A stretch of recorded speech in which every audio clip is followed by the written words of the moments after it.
entertainment value. Good. So I'm glad. got pretty comfortable. Yeah, I got pretty comfortable with them and really enjoyed my time with them. They were a great group of people to work with. So I was gonna ask, like, I mean, I hear what you're saying about the whole psychic thing, and prefer more psychological manipulative techniques. So, has anybody sort of hit the suspect where it hurts? And by that, I think that the chink in his armor is his stepson. That's what I've gleaned. He has an unusually close relationship with the stepson. He goes out of his way to try to defend him from criticism. So I'm guessing the stepson knows something. I don't know. I'm not sure about that. I don't know if all of that is accurate. Okay, good. I know there's a lot of information on there's some, like, a serial killer page, the Lewis Clark serial killer page, and a lot of people go back and forth on that and try to figure out who's talking, and speculation about the stepson, and that he was made to participate, and I can't imagine that. Things like that. Yeah. But yeah, I don't see that, and from looking at the case, I know, the people that the law enforcement talked with them. There wasn't a lot of suspicion at the time that Christina White went missing. Mm-hmm. And that was because he wasn't a suspect.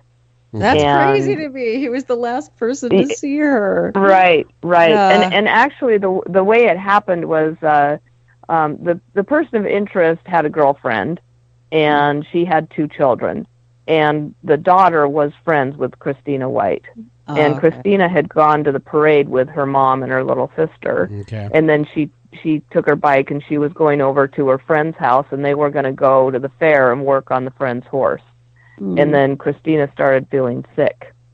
Gotcha. So her friend said, "Hey, I got to go work on my horse for the fair." And Christina called her mom from her house. And so the friend went off to the fair, and Christina called her mom and said, "Hey, I'm not feeling good." And her mom said, "Well, I'll just put your little sister down for a nap, so you walk your bike down the road, and I'll watch for you down the hill so I can see you." It was about 3 blocks one direction and 3 blocks up a hill. Mm-hmm. Wow. Mm-hmm. And so the information about the man being there and giving her the washcloth, that's not documented anywhere. That's a well-known story, and it's talked about in law enforcement, and it's talked about in the public, but it's not documented anywhere. No police officer wrote that in a report. And so I can't verify that actually happened, or if that was, something that somebody speculated, and then it became some sort of thing that people talked about as a truth. He may or may not have been there. Yeah. Where do you suspect, though, that the murders took place? I suspect in the Christina White case, the person of interest, he was living with his girlfriend and her 2 kids. Mm-hmm. He still had his own house, and that house was located between where Christina White was last seen and where she was supposed to go. Okay. So my speculation is that he said, "Hey, you're not feeling good, let me give you a ride home." Yeah. And she would have known him, would have trusted him with him, would have been had been in the car with him before, would have ridden with him easily. And I can see him then trying to, lure her into that other house. "Hey, I got to go by my other house." He had kept a cat there after he moved in with his girlfriend. Mm-hmm. And so I can just easily see him luring Christina into that house. There was an entrance in the back that was would have been more secluded and went right into the basement. So that's my speculation, is he told her, "Hey, I'll give you a ride home," and lured her into that house, and he had the house all to himself. As long as he wanted. Does he still own the home?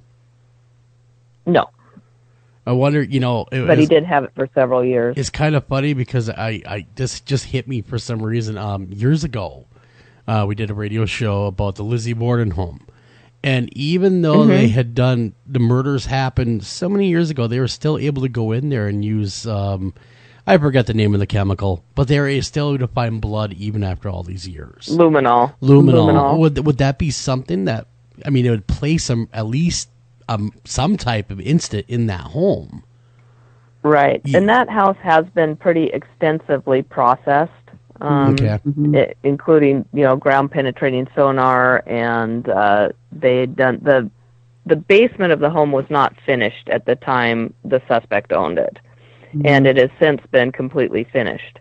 And so the owners have let law enforcement jackhammer up the floor and do a lot of things, but they have not allowed us to tear out the walls. Nice homeowners, though. Yeah, very nice. They've been great. Everybody here wants these cases solved. Yeah. And it's been great. Everybody's been really great about allowing me to do things and being helpful that way. Sure. Sure. So I feel like that's probably where the crime took place, but I don't think that her remains are there. There probably still is evidence retained, but getting to it might be impossible at this point. Yeah, he might have had other things to get rid of too, like her bicycle. I don't know if that was left behind, if it was just gone. It's like there would have been a lot. No, her bicycle is it was gone too. It just seems like there should have been so much, taken in broad daylight. I mean, how? I mean, it's gutsy. I mean, that is very gutsy. You would have thought that somebody would have seen something. Like, whoa! I just saw him drag this girl or take this girl into his house. She never came back out. Somebody somewhere saw something. Now, do you have a tip line in case someone did see something? Do we have a tip line? Yeah, do you have a tip line? See, we've done that before. We had from the Killing Fields. We had the guys on from that show, and they had a tip line, and a few people from the show did call the tip line. And did so they? Oh, well, yeah. So I mean, and I think there's going to be on when they air the show, there's going to be a place or information as to how people can contact me. Okay. Or they can go to Investigation Discovery, their website. Sure. There'll be that information should be there. Okay, good deal. And then we'll pass that along next week. How people can great. Get a hold of you in case they did see something. If they were in that area, especially a fair going on and stuff, maybe they weren't from there. Yeah. Or if they heard something after the fact, like people, especially people that like to brag, might have let something slip at some point to someone that maybe didn't make sense at the time. Yeah. Maybe made a statement that didn't make sense. You never know. Yeah, maybe. But I never know when that one little thing is going to spark someone's memory. I have a DNA question. It's going to drive me crazy. So, online, and I have no idea if there's any truth to this at all. Is there any DNA can you say that or not openly, if there's any DNA to compare to or not? Well, that's what we've been searching for. Okay. And, that's kind of the big thing nowadays is DNA. That's kind of the golden ticket in solving cases, especially these cold cases, is DNA. So that is definitely something that we've been pursuing. Well, and it's so hard. I mean, especially if things are degraded, if they've been outside. And I think people realize how much they sometimes have to get a sample that's intact where they can even compare it. Right. Yeah, I was just wondering if there was anything to compare to after all this time, That's that's been our big question, and that's what we've been looking for. I am confident, though, that you will find justice for these people, one way or another. I really am, Jackie. I think you're just the person to do it. I really do. Somebody knows something. Yep. Somebody knows something. You're gonna find it. You strike me as a bulldog, Jackie, and you're gonna keep at it in a good way. Yep, exactly. I've been called a pit bull and a pork chop before. So you mentioned that no body homicide case that I was part of, and one thing I want to say is that there was a lot of people that worked super, super hard on that case, not just me. It was the gal had disappeared from our jurisdiction, but she was actually murdered in another jurisdiction. So the detectives and the prosecutor from that county just worked incredibly hard to put that case together and make it stick. But but I was described as a pit bull and a pork chop on that case too. I thought I was more like an agile little border collie nipping at the heels of the other people, but whatever. I do get determined. Well, that fits more with your appearance. How about that? The agility. Thank you. Well, so real quick, we absolutely have to let people know about the show because I'm telling you, I'm going to be watching. I'm excited to see it. It's tomorrow night, and it's called Cold Valley, and it starts at 9 o'clock Eastern. I assume also Pacific, the usual. It's on Investigation Discovery. It's a 2-part documentary. It will show also the subsequent Thursday, next Thursday, also at 9 o'clock. So it's a 2-parter, and we will find out all that has been discovered thus far in this case. And it sounds like much has been accomplished, but maybe not all. We will find out, of course.